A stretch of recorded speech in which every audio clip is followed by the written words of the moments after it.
Welcome to the Rim Break Rodeo. We hope this video helps. You start by confirming your precise device model and current build so you flash a matching image, mismatches brick phones. Once done, back up everything, apps, photos, and accounts, because flashing wipes user data. Make sure USB debugging and OEM unlock are enabled in developer options, and the battery is above 50%. Now connect to your PC, install platform tools, and place the factory image in one folder. You're ready to unlock and flash the lower version image safely.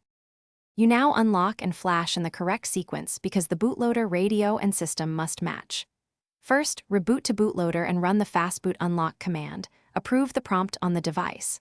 Once unlocked, flash the bootloader and radio if provided, then the system image. Use the vendor and VB meta steps too.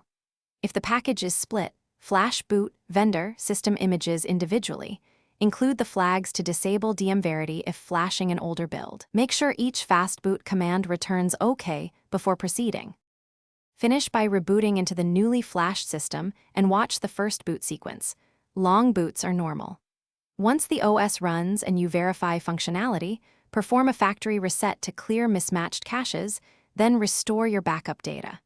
Consider relocking the bootloader only after you confirm stability to keep security features. If you hit a boot loop, reflash VB meta and wipe cache or take logs from recovery. As a last resort, reflash the original image and reattempt the downgrade.